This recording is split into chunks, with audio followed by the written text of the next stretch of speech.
Good morning, sisters and brothers, members of the media, and distinguished guests. I'm Ron Herrera. I'm the president of the Los Angeles County Federation of Labor, and it's my honor to welcome you all to the House of Labor. On behalf of 800,000 hardworking women and men who make up the Los Angeles County Federation of Labor, I'm pleased to stand in solidarity with Senator Padilla and Congresswoman Chu to endorse the Fatality Prevention Act. This week marks the lead up to one of the most important holidays of our movement, Labor Day. A day that celebrates and, more importantly, recognizes the contributions workers have made in America's advancement and prosperity. This worker holiday is timeless. These last 2 years, once again, has reminded us how essential our labor force is in our daily lives. Since the pandemic, the term essential worker has been used to refer to certain laborers. However, it's time that we acknowledge all workers and that all workers are essential, from our laborers in the warehouse to our señoras in our waste sort facilities to our farm workers in the fields of California.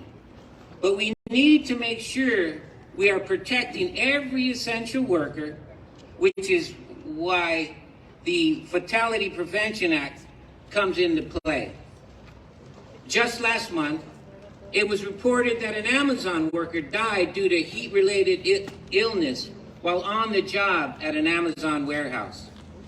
The reality is that there are thousands of workers who suffer on the job due to extreme heat conditions with no level of protection. Our farm workers who harvest the crops that we eat work daily in the fields where temperatures rise upwards of 100 degrees. Our sanitation workers at our sorting facilities sort through our garbage, sometimes without basic proper protections like gloves. They also have to endure working in extreme heat.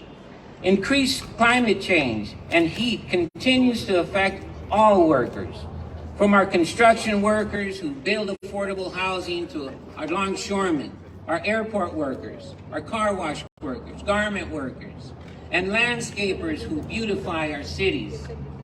This bill has been long overdue, but with the support of Senator Padilla and Congresswoman Chu, we can ensure that the Fatality Prevention Act becomes the law of the land. In the meantime, we in Los Angeles pledge our full support, because an injury to one is an injury to all. And remember, Los Angeles is a union town. Thank you. And at this time, I'd like to introduce Damon Nagami with NRDC. Brother Damon.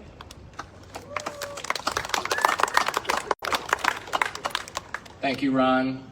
My name is Damon Nagami. I'm with the Natural Resources Defense Council, NRDC. I'm thrilled to be here. I'm glad we're doing this in the morning because I saw on the news that it's going to be hot today. But we're only out here for a little while, and then many of us get to go back to our air-conditioned homes and offices. That is not the case for those whose jobs require them to work outside or indoors without AC.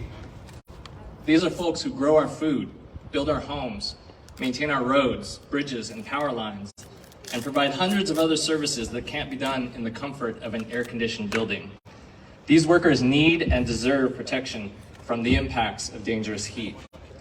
That's why we're out here today.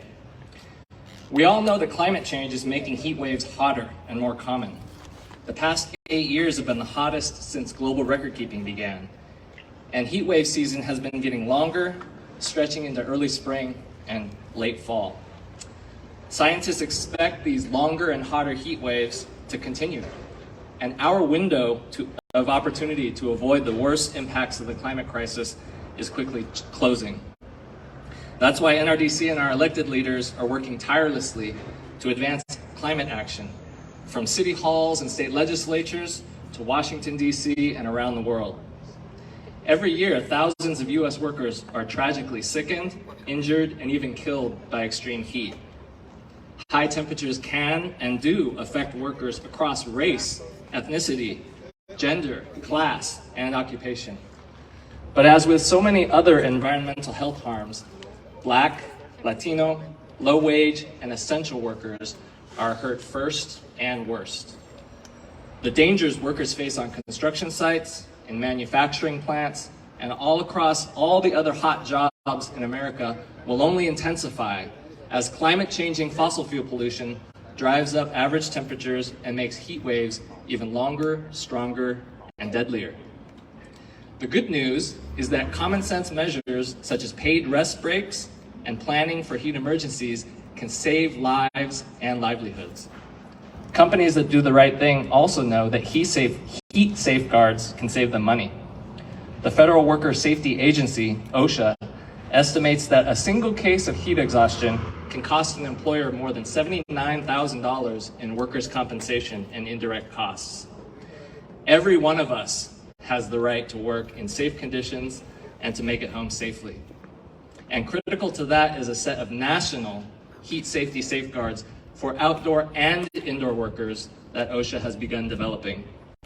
These federal policies are essential, and we need the agency to speed this process up. The bill that we're here to talk about today, the Asunción Valdivia Fatality and Prevention Act, will do just that. Here in California, we're actually fortunate to be one of 5 states with some heat stress protections, although they only apply to outdoor workers. And here in Los Angeles, we're thankful that Mayor Garcetti appointed our first chief heat officer, who's making real progress at the local level. These efforts are a good starting point, but we need to do much more, and in every state in the United States. Congress can do a lot to help by passing this important legislation. Thankfully, Representative Chu and Senator Padilla and others are leading the charge. It's an honor for me to be here this morning with our union friends to fight for workers' rights and to lead healthier lives. There's no time to waste. The world is heating up and people's lives are on the line. Thank you very much.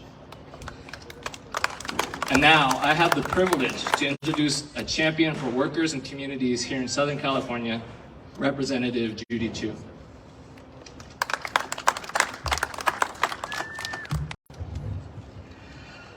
I'm Congressmember Judy Chu, and I want to say thank you to Senator Padilla, the Teamsters, SEIU, the LA County Federation of Labor, and everyone who's joined us today to speak about the urgent need to protect our workers from extreme heat. It was in 2004 when I was in the California State Assembly and the United Farm Workers came to me horrified because of what happened to Asunción Valdivia. He was a farm worker who was picking grapes in 105-degree temperatures for 10 hours straight when he fell over. Rather than take him to the hospital, Giamara Vineyard told his son to drive him home, which he did. But during the drive, Asunción started foaming at the mouth.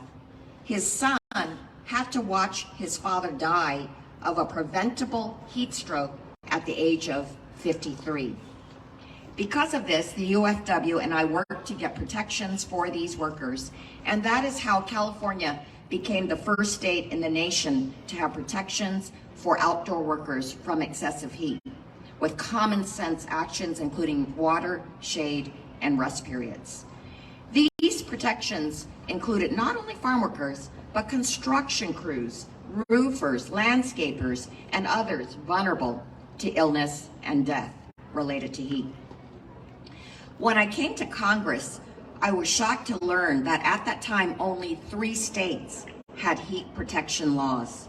And yet, due to climate change, the last 8 years have been the hottest on this globe in history.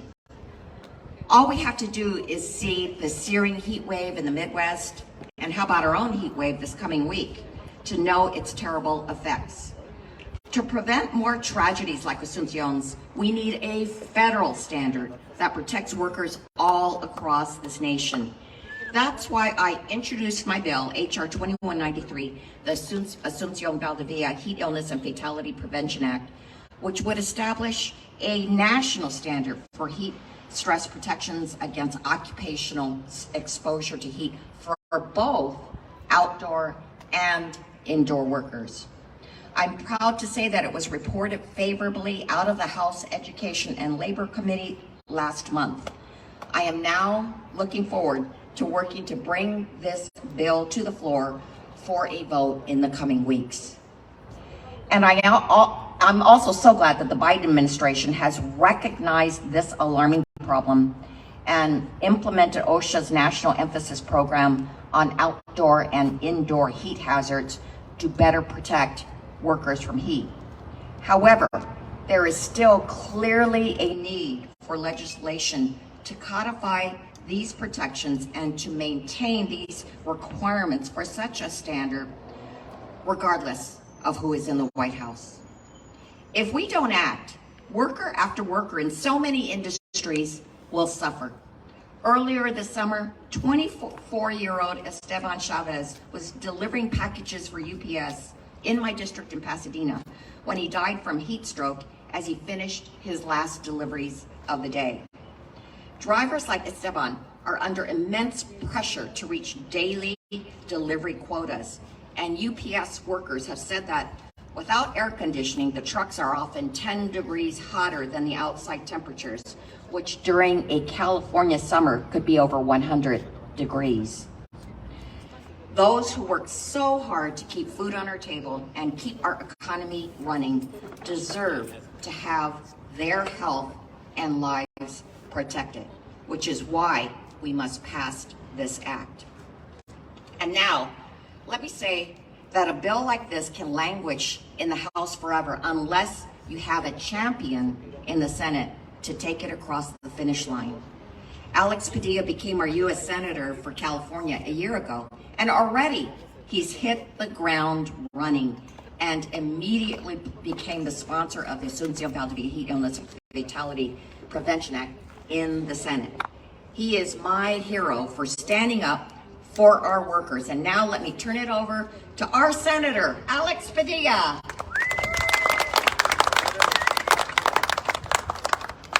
Thank you, Congressmember Chu. I want to thank our hosts here today, the Los Angeles County Federation of Labor. I want to thank Damon Nagami, of course, from the National Resources Defense Council, and my friend Ron Herrera for his leadership and for hosting us here today. We are gathered here today to uplift the voices of working women and men in the state of California, especially those who for too long have had to suffer inhumane, severe heat conditions just to earn a paycheck. And some have joined us here on the platform today. Now, last fall, as Representative Chu mentioned, I did co-lead the introduction of the Asunción Valdivia Heat Illness and Fatality Prevention Act to finally institute a federal heat safety standard for all workers, indoors and out. Now, while you may not have heard of Asunción Valdivia, his story is tragically too familiar.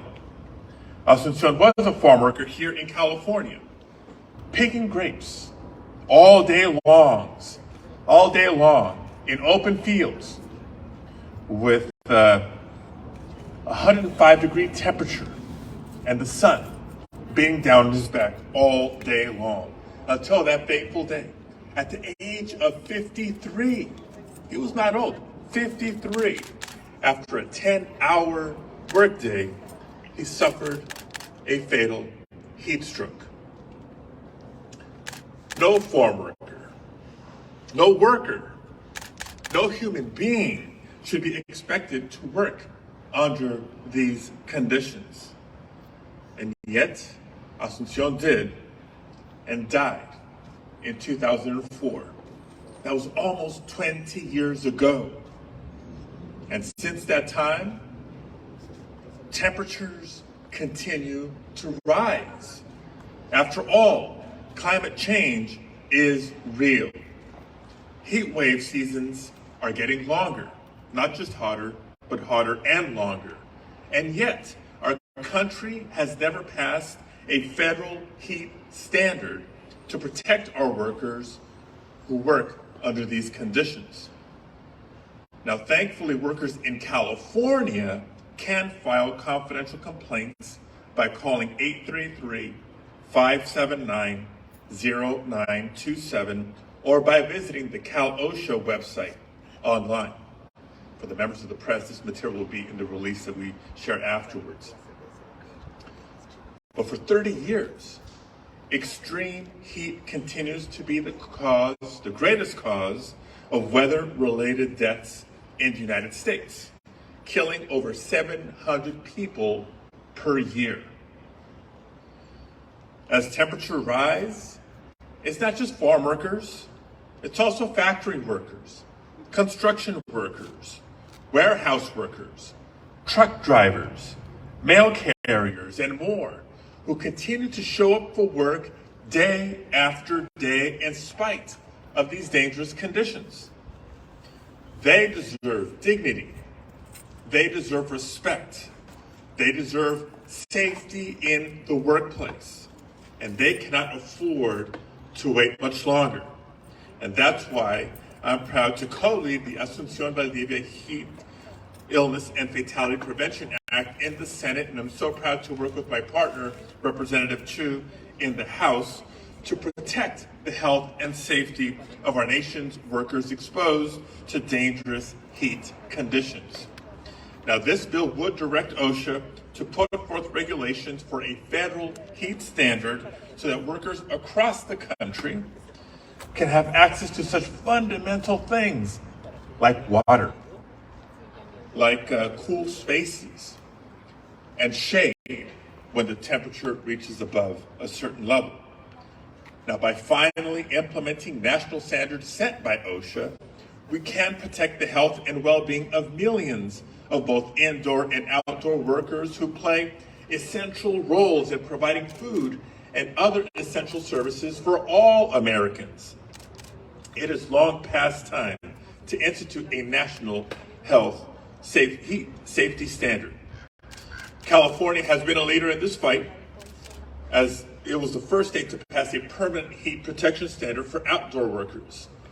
And studies show that since that standard went into place, heat-related injuries have declined. The measure is working. It's not just a proposal we think is a good idea. We know that it works. We know that we can save lives, and we must. So I'm glad to see the Biden administration following California's lead in taking steps to create a national standard and protect workers on the job. But we simply can't afford to wait. OSHA must act with a life-saving urgency to finalize new standards. So again, thank you, Representative Chu, and all the workers who are joining us in this fight. And before opening up to questions, I'd like to offer just a few words in Spanish as well for the press.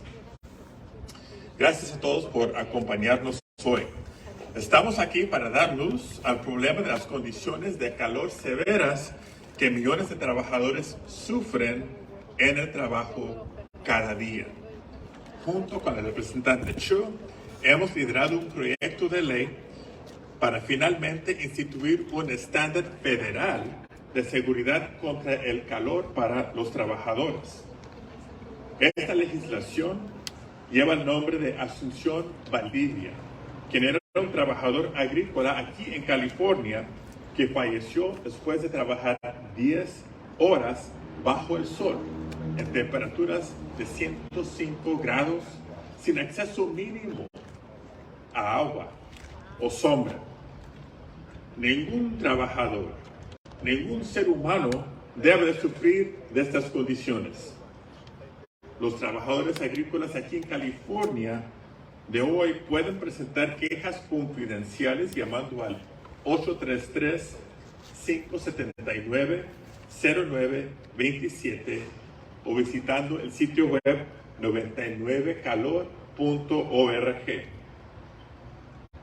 Mientras las temperaturas siguen subiendo, nuestros trabajadores de fábricas, trabajadores de construcción, nuestros camioneros, transportistas de correo y más se presentan día tras día a pesar de las temperaturas peligrosas.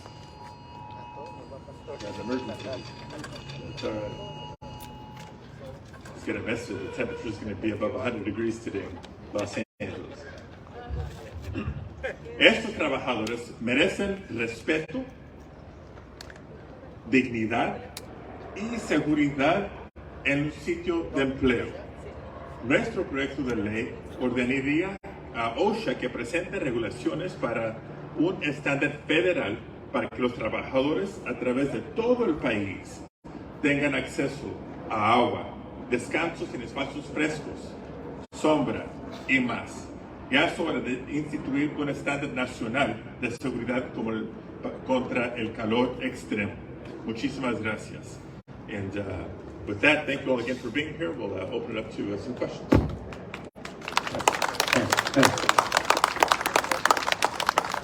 Mike, for questions? Got a mic over here if you guys want to ask any questions. No questions? I'll ask a question. Please introduce yourself. Michael Sanchez, Local 12 Operating Engineers. I'm a surveyor. And my question to you, Senator Padilla, is knowing your interest in technology and seeing what other countries are doing in terms of replacing the building trades with robotics, how are we going to protect our unions in this country? I appreciate the question. I'll just do a brief answer, happy to entertain a longer discussion because we want to stay focused on the bill that we have here. But from everything I've known and seen from more than 20 years in public service at the city level, the state level, now at the federal level, when it comes to infrastructure, when it comes to construction, when it comes to quality of workmanship and safety, robots cannot replace human beings. So you have the experience, you have the expertise. Practices in the industry may evolve, but we need humans at the center of it. Any other questions? All right. Okay. Thank you all for being here. Drink a lot of water.